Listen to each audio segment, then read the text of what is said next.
Watch out for enemy fighter planes and defend our bomber squadron.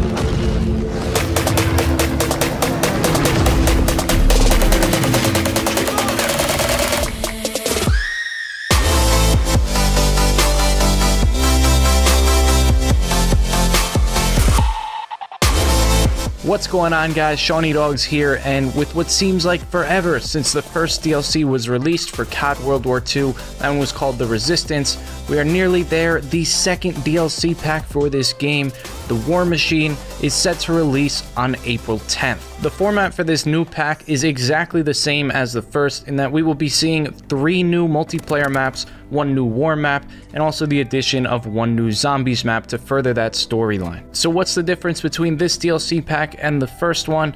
Well, we are going to be introduced to some new gameplay mechanics like dogfights. Yes, you heard that right. You will be flying from your bomber in the sky, taking out other enemies in the air. I'm curious to see how that will pan out, but we also are going to have some new wonder weapons, some new bosses to fight out in zombies, and with those 3 new multiplayer maps, that just adds some much needed variety. As we know, some of the biggest complaints in COD World War II, it is still that map count. Even with those 3 new DLC maps that have entered the rotation, we're still only at 12 maps for the game, so this will extend it up to 15, 17 if you want to include the war maps that they will be adding. And I do want to talk about that war map first, because that is adding something that has never been in a Call of Duty game to date. These dogfights, I really want to try them out, although I'm sure it will be somewhat of a gimmick. I don't think it's something that's going to become the staple of Call of Duty. I think that will always remain in those one-on-one gunfights that you have every game, but it's definitely going to be something refreshing. I'm sure the way it will function is very similar to the way that Shipment 1944 did, in that it's not like you can play that all day, every day, because it gets boring very quickly. It's somewhat of a novelty,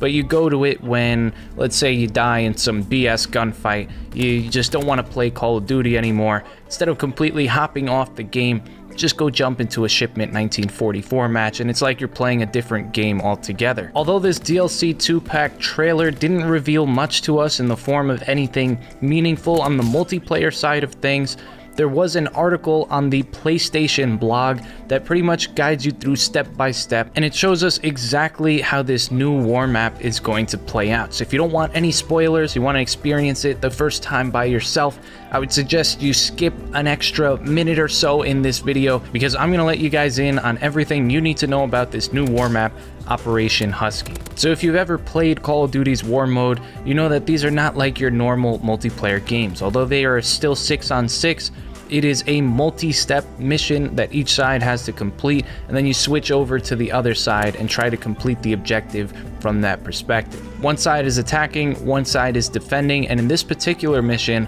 there are 3 stages, with the last being those dogfights. So in the first one, it functions like any other war map. It says retrieve the intel. You and your fellow soldiers need to collect 3 pieces of intel under the cover of night. This sounds like when you have to take the 2 gas canisters in that other war map. I forget the name, but if you play War, you know exactly what I'm talking about.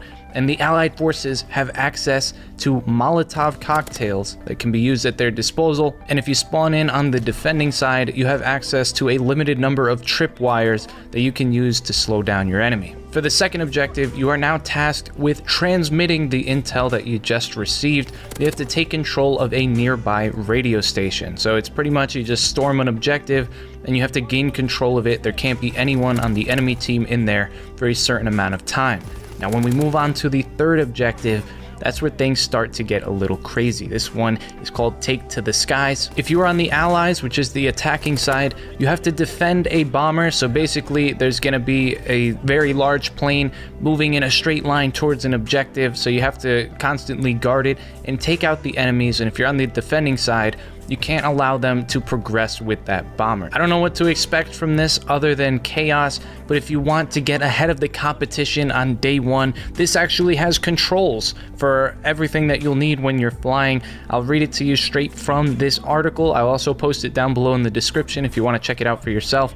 It says, for a crash course in aerial combat, your left stick controls your airspeed while your right stick controls your aircraft. L2 will focus your aim directly in front of you. akin to aiming down the sights, while R2 will fire your machine guns. Those are the basics, but you'll find that there's a lot more to it when you're in game. It's a fast-paced level with very little margin for error. Your best options if there's someone on your 6 are to hit the brakes, hope they sail by, or try to pull off some evasive maneuvers. Dogfighting is a game of many turns, and while I will say that this sounds very promising, I would not get your hopes up. Call of Duty is a first-person shooter. I have no idea how this aerial combat is going to function, if it's even going to work properly when this is launched, but I will certainly be trying it out for myself, maybe even be streaming when this new DLC hits. An ambitious project for Sledgehammer to say the least, but moving on to the 3 new multiplayer maps, we will have Dunkirk, Egypt, and V2. I guess I will show you them just for the sake of showing them, but in this trailer, which I will also have linked down below in the description in case you want to see the full trailer, they showed like little 5-second snippets of each map. We don't really gain any new insights from these clips, so I'm not going to focus too heavily on them. Although when they did show V2, they showed a rocket about to go off, maybe that blocks off a certain part of the map. We're not too sure yet, but I'm all for increasing the number of maps that will be played in this game. Maybe they'll even add one from this DLC pack to the competitive rotation if it happens to be a good enough map, like they did with Valkyrie from the Resistance DLC. Now, last but not least, that leaves us with zombies. This one is called the Shadowed Throne, and there were actually a bunch of things leaked in this trailer. Not really leaked, I mean it was leaked by Activision themselves, or Sledgehammer. They're the ones who posted this trailer.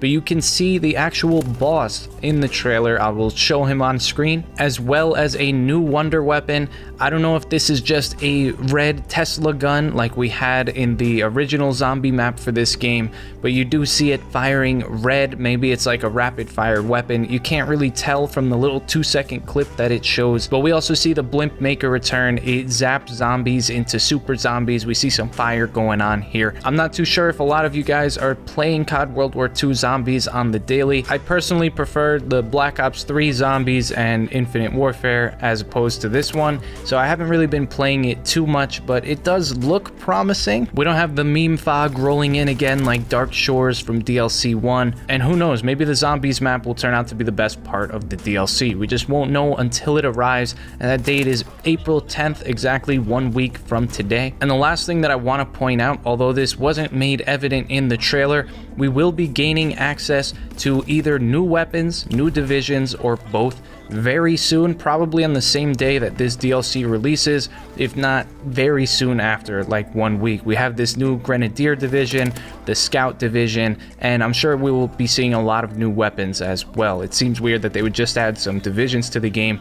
We know that when they brought that new Resistance division, that carried some new weapons with it. So as we get more information and we get closer to that release date, I will be providing you guys with updates here and there. And we also have Friday's community update from Sledgehammer to look forward to, see what they're working on, what they're going to be adding into the game sooner rather than later. But we will soon see what this DLC pack brings to the table. I am cautiously optimistic about it. I never like to get my hopes up too high so that they don't get smashed if a certain piece of content doesn't deliver. I'm curious to know your thoughts down below in the comments. What are you most excited for in this upcoming DLC pack? Do you even plan on buying it? Oh, and one more thing before I end the video, Infinite Warfare live streams coming soon to a Shawnee Dogs near you. But that is going to wrap it up for this one. If you guys did enjoy, please be sure to drop a like, comment down below with any thoughts or questions you might have, and for the latest and greatest when it comes to Call of Duty, subscribe if you haven't already, and I will see you